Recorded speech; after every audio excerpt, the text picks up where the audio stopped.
You are listening to Power Marketing with Kevin Lee. Here's Kevin.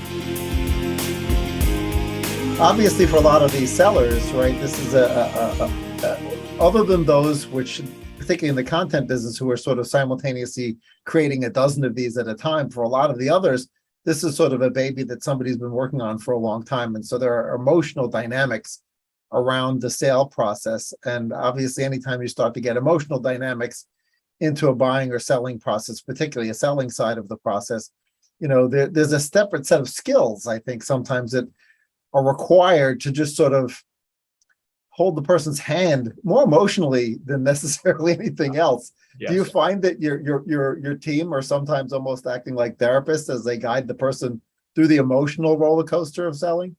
I certainly find that I am sometimes acting as a therapist. So I, as does our VP of sales, I will always be responsible for and managing a few assets. I mean, clearly I don't do that as a full-time job given the extent of our business and platform. But I think you're right.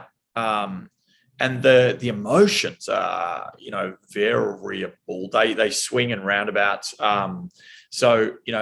You've got to keep them engaged so that they continue to run their business the best they can. You've got to keep them understanding that it's, while it's an emotional decision for them, it's actually a really financial decision for the other party. And therefore, the other party comes at it from a very pragmatic view, whereas the seller comes at it from an emotional view. So to some extent, it is like a marriage. It is a date. We like to talk about Flipper being analogous to a dating website. And so our job is to drive matches and then keep everyone sane and rational through the process. We had an example a couple of weeks ago, $2 million cash offer, and Flipper believed it was a great offer.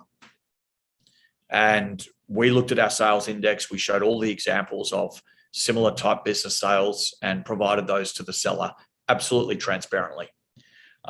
Regardless, they held firm and said, well, I'm not ever accepting less than a $3 million cash offer. Now, I don't believe there's another buyer for this business. And I've told our advisor, you need to call the business owner up. And you need to say, look, happy to get you on the phone with our CEO if you like, but we're being transparent with you. We don't actually think there's another buyer for this asset. So you may say no to $2 million cash, but if you come back to the table in 6 months' time and want to rekindle that relationship, that's going to be difficult. Now, of course, if you don't ever need us and go on to build a $50 million business, fantastic, good on you, that's wonderful. But sometimes the best offer is the offer that's is presented to you. So you've got to try to remove the emotional and focus more on the rational. And that's a short way of saying, yes, we do sometimes act like therapists.